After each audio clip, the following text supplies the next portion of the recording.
Therefore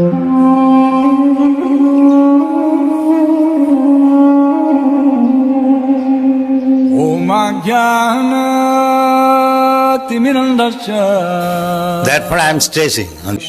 तो श्लोक संख्या 47 अध्याय 13 और स्कंद 1 1.13.47 अहस्तानि सहस्तानाम्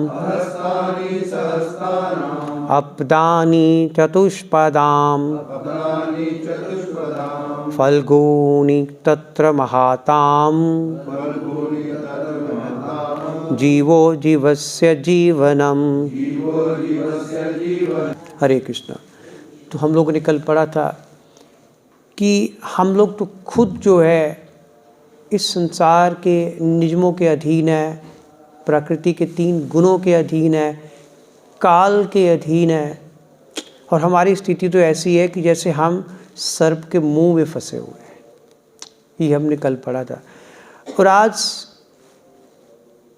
यहाँ बताया जा रहा है कि जो बिना हाथ वाले हैं वे हाथ वालों की शिकार है, और जिनके पाँव नहीं है उनको जो 4 पाँव वाले हैं वो उनके शिकार बने हुए हैं, और निर्बल जो है वो सबल के भोज्य है। कि जो निर्बल व्यक्ति है उसको कौन खा रहा है? जो बलशाली है उसको एक्सप्लॉइट कर रहा है। और सामान्य नियम ये है कि एक जीव दूसरे जीव का भोजन बना हुआ है, कि मतलब एक जीव दूसरे जीव का भोजन बना है, एक जीव दूसरे पे निर्भर है, एक जीव दूसरे को खा रहा है। तो प्रभुपाद अपने तात्पर्य में लिख रहे हैं, अस्तित्व कायम रखने के लिए जीव संघर्ष का नियम भगवान की परम इच्छा से है। ये नियम क्यों है? कि ताकि जीवन का अस्तित्व जो है वो बना रहे, और वो भी भगवान की इच्छा से ये नियम है। जीवन संघर्ष का नियम, वो उसको खा रहा है, वो उसको खा रहा है, वो उस पर डिपेंडेंट है, वो उस पर डिपेंडेंट है। और कितनी भी योजनाओं के द्वारा किसी के भी लिए इससे छुटकारा नहीं मिल सकता। शेर बकरी को खा रहा है, बकरी घास को खा रही है। कितना भी कहते हम प्रयास कर ले, हम इस नियम से नहीं छूट सकते। और जो जीव इस संसार में परम पुरुष की इच्छा के विपरीत आए हैं वे माया शक्ति नामक उच्चतर शक्ति के अधीन रहते हैं, और जो भगवान द्वारा नियुक्त होती है। मतलब जो जीव भगवान की इच्छा के विरुद्ध कार्य करते हैं, फिर उन पे किसका प्रभाव पड़ता है? माया का। फिर वो भगवान की माया शक्ति के अधीन होकर सारा जीवन कार्य करते हैं। ये दैवी माया बद्ध जीवों को 3 प्रकार के तापों से सताती है, जिनमें से एक की व्याख्या श्लोक में हुई है, निर्बल सबल का आहार है। ये कौन सी माया है? कौन सा ताप है? आदि भौतिक। 3 ताप है ना, आदि भौतिक, आध्यात्मिक और दैविकता। आदि दैविक। तो इसमें आदि भौतिक ताप की बात हो रही है। कोई भी अपने से अधिक सबल के हमले से अपनी रक्षा नहीं कर सकता, और भगवान की इच्छा से निर्बल सबल और सर्वाधिक सबल ये 3 कोटियाँ बनी हैं। कहते हैं ना, राखे कृष्णा मारे क्या, मारे कृष्णा राखे क्या। कि बिना भगवान की इच्छा से हम अपने आप को बचा नहीं सकते। अब जितने मर्जी हम बलशाली हो, हम अपने आप को अपने से ऊपर वाले बलशाली से अपने आप को नहीं बचा सकते। ये 3 कोटियों का वर्णन हुआ है, निर्बल सबल और सर्वाधिक सबल। ये तीनों कहते भगवान द्वारा बनाई गई है। यदि बाघ निर्बल पशु को, जिसमें मनुष्य भी सम्मिलित है, खा जाता है तो इसमें शोक करने की कोई बात नहीं है, क्योंकि ये तो परमेश्वर का नियम है। अब जो बाघ है, शेर है, लायन, उसका काम तो है खाना, उसका तो भोजन है ये। अगर वो नहीं खाएगा तो फिर वो क्या खाएगा? कहते अगर बाघ मनुष्य तक को भी खा जाता है तो इसमें भी कहते कोई शौक करने की बात नहीं है, ये नियम बनाया भगवान ने। यद्यपि नियम ये कहता है कि मनुष्य को किसी अन्य के जीवन पर जीवन निर्वाह करना होता है, लेकिन सद्भाव का भी नियम है, क्योंकि मनुष्य को शास्त्रों के नियमों का पालन करना होता है। नियम तो यही है कि मनुष्य को भी किसी अन्य के जीवन पर अपना निर्वाह करना होता है, मनुष्य को भी। जैसे शेर को अपने जीवन का निर्वाह किसी दूसरे के जीवन पर है, लेकिन कहते शास्त्रों के नियमों का पालन करते हुए ये चीज़ नहीं हो सकती। अन्य जीवधारियों द्वारा ऐसा करना संभव नहीं होता। मनुष्य आत्म साक्षात्कार के लिए आया, इसलिए उसे भगवान को अर्पित किए बिना कोई भी वस्तु नहीं खानी चाहिए। अब भगवान तो मांस खाते नहीं है, तो इसलिए मनुष्य किस लिए आया? आत्म साक्षात्कार के लिए, भगवान को प्राप्त करने के लिए। इसलिए मनुष्य को भगवान को अर्पित की ही वस्तु जो है वो खानी होती है। भगवान अपने भक्तों से क्या लेते हैं? शाक, फल, पत्ती तथा अन्न के बने विविध व्यंजन ही स्वीकार करते हैं।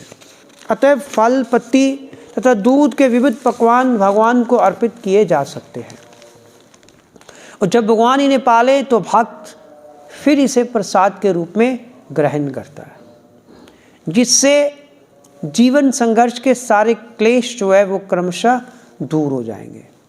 अगर हम भगवान को अर्पित किया हुआ जो भोजन है उसको प्रसाद के रूप में ग्रहण करेंगे तो फिर हमारे जीवन के तीनों ताप जो है वो समाप्त हो जाएंगे। इसकी पुष्टि श्रीमद् भगवद गीता के 9.26 में हुई है। जो लोग पशुओं का भक्षण करने के आदी हो गए हैं वे भी सीधे भगवान को भोज्य पदार्थ ना अर्पित कर, ये भी लिखा है। धार्मिक अनुष्ठानों की कतिपय दशाओं में भगवान के किसी दूत को अर्पित कर सकते हैं। कहते कि जो लोग पशुओं का भक्षण कर रहे हैं, मांस मीट खा रहे हैं, उनको सीधे डायरेक्टली खुद भगवान को भोजन अर्पित नहीं करना चाहिए। उन्हें भगवान के किसी प्रतिनिधि के माध्यम से अर्पित करना चाहिए। शास्त्रों का आदेश मांस भक्षकों को प्रोत्साहित करना नहीं है, अपितु नियमों के द्वारा उन पर प्रतिबंध लगाना है। शास्त्र यही कहते हैं कि जो लोग मांस खाते हैं, जो गौ हत्या कर रहे हैं, जो पशु हत्या कर रहे हैं, उनकी भर्त्सना की जानी चाहिए, ना कि उन्हें प्रोत्साहित किया जाए और उन पर प्रतिबंध लगाया जाए। जीव अपने से अधिक सबल अन्य जीव का भक्ष्य होता है।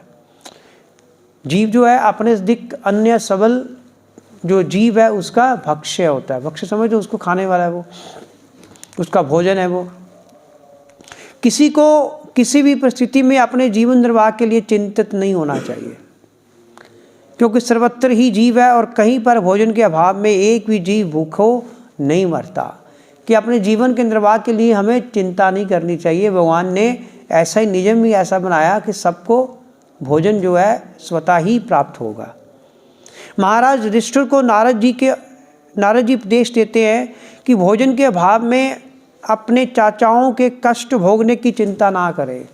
तो नारद जी महाराज युधिष्ठिर को गाइड कर रहे हैं, उनको बता रहे हैं कि तुम क्यों चिंता कर रहे हो कि तुम्हारे चाचा विदुर जी और तुम्हारे ताऊ धृतराष्ट्र महाराज, तुम सोचते हो कि जंगल में क्या खाएंगे, उनको क्या मिलेगा खाने को, वहाँ भोजन कैसे होगा। कहते भगवान ने सबके लिए व्यवस्था कर रखी है, तुम्हें चिंता करने की कोई ज़रूरत नहीं है, क्योंकि वे जंगलों में उपलब्ध शाकों को भगवान के प्रसाद के रूप में प्राप्त करके जीवित रह सकते हैं। जंगलों में तो बहुत कुछ मिल जाता है, हरी पत्ते, सब शाक, और इस तरह मोक्ष प्राप्त कर सकते हैं। सबल द्वारा दुर्बल का शोषण प्राकृतिक अस्तित्व का नियम है कि सबल जो है, जो बलशाली है, वो दुर्बल का शोषण करता है। ये प्रकृति का एक अस्तित्व के लिए, ताकि अस्तित्व बना रहे, ये प्रकृति का एक नियम है। जीवों के विभिन्न साम्राज्यों में निर्बल को निगल जाने का सदैव प्रयास होता रहता है। भौतिक परिस्थितियों में किसी कृत्रिम साधन से इस प्रवृत्ति को रोके जाने की कोई संभावना नहीं है। कहते हम इसको रोक नहीं सकते कि निर्बल को सबल ने उसका शोषण, उसका भक्षण करना ही है। इसे मनुष्य के आध्यात्मिक भाव को आध्यात्मिक नियमों के अभ्यास द्वारा जगाकर ही रोका जा सकता है। हाँ, कहते अगर हम स्पिरिचुअली ऊपर उठेंगे, अगर हम आध्यात्मिक स्तर पर होंगे, फिर इस चीज़ को रोका जा सकता है। किंतु आध्यात्मिक विधि विधान एक और मनुष्य को निर्बल पशुओं का वध करने और दूसरी ओर शांतिपूर्वक सह अस्तित्व की शिक्षा नहीं देता। कहते जो हमारा शास्त्र है, स्क्रिप्चर्स है, वो हमें कभी भी ये शिक्षा नहीं देते कि हम निर्बल पशुओं का वध करें। और दूसरी ओर शांतिपूर्ण सह अस्तित्व की शिक्षा। ये कैसे हो सकता है कि एक तरफ हम पशुओं का वध कर रहे हैं और दूसरी तरफ हम शांति की भी कर रहे हैं, आशा कर रहे हैं। It is not possible.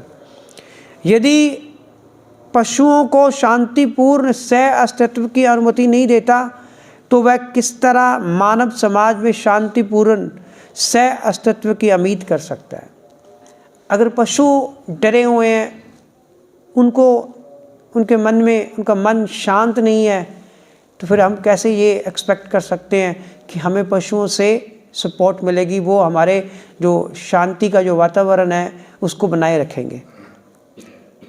अतएव अंधे नेताओं को चाहिए कि वे परम पुरुष को जानें कि सब कुछ किसके हाथ में है। हमारे जो नेता लोग हैं, जो ये सारे नियम बनाते हैं संसार के, और नियमों को पालन करने के लिए जो रूल्स हैं, कितने नेताओं को चाहिए कि वो परम पुरुष को जाने, भगवान की भक्ति करें, तब ईश्वर की राज सत्ता को लागू करने का प्रयास करें। फिर जो भगवान ने शास्त्रों में नियम दिए हैं उसको लागू करने का फिर वो नेता लोगों को प्रयास करना है। और विश्व के जन समुदाय के मन में ईश्वर चेतना को जगाए बिना ईश्वर राज्य या राम राज्य असंभव है।